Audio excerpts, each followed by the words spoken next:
My name is Sister Armida, and I just want to tell you about my testimony about what happened to my son, Jet. Jet Wu, he's my son, he's our son.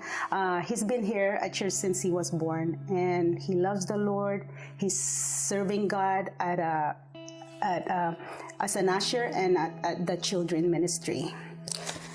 So let me tell you about our testimony.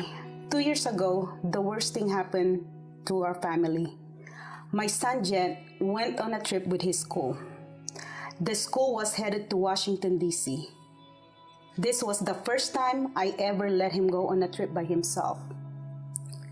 3 days go by and everything seems fine until one night, 9 p.m., I got a phone call from a police officer. I was currently at church helping to get things for the Spirit Breakout Retreat for the youth. I did not know the phone number at first, but felt the Holy Spirit told me to answer the phone call. The police officer relayed the message that my son decided to slide down the rails at the hotel from the 3 stories high. He, however, did not make the slide and ended up falling sideways and landed on the right side of his head. He was taken to the hospital by EMS and started having seizure and became unconscious. He was taken to the hospital where they had to put him in the ICU for 5 days due to the massive head injury he sustained from the fall.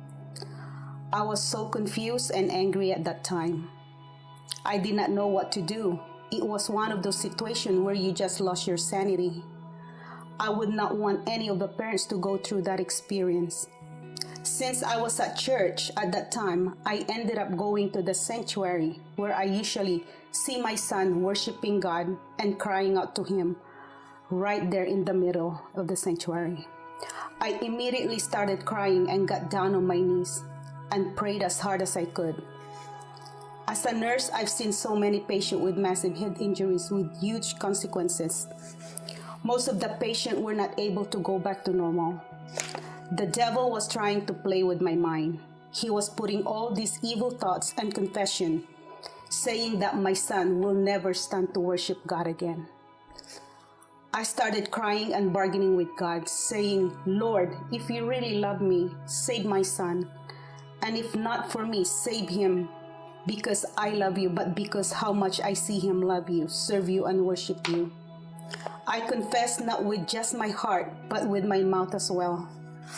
I believed that I would see my son again worshiping in the middle of the sanctuary and will raise his son and worship him all over again. After that talk with God, I felt that God would be with us no matter the situation, and that Jet will be back in the same way as nothing had ever happened to him. We flew to Washington, D.C. to finally see my son again after the accident.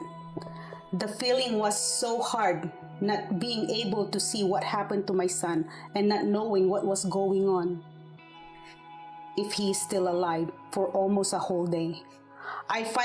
We finally made it to the hospital, and we saw Jet laying down in bed, unconscious and with inflated head. His head bruised all over his face and swollen. He finally woke up, and I heard the worst words in my life. He said, "Who are you?" Turned out the fall did not just injure him physically, but injured him mentally as well. The doctor told us that he had amnesia as well as internal bleeding. They also said that he is lucky to be alive, but I know he is blessed to be alive because he has God. He could not walk and had to do therapy for 12 days. He had also a very aggressive attitude towards everyone he met.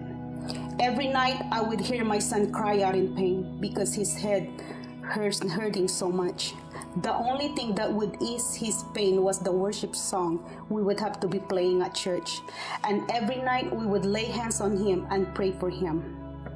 I felt all the prayers that the church was sending.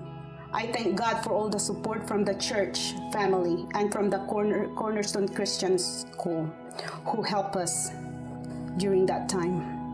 After 12 long days being discharged from the hospital, I was glad to have my son back.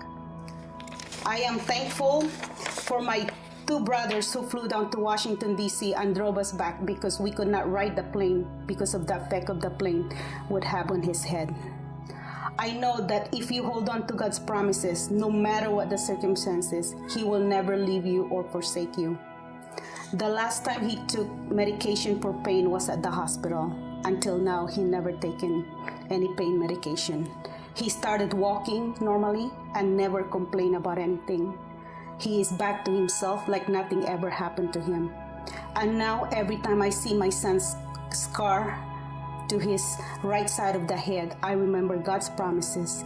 Every time I look at my son, I remember how was God so faithful to us, to me, and how much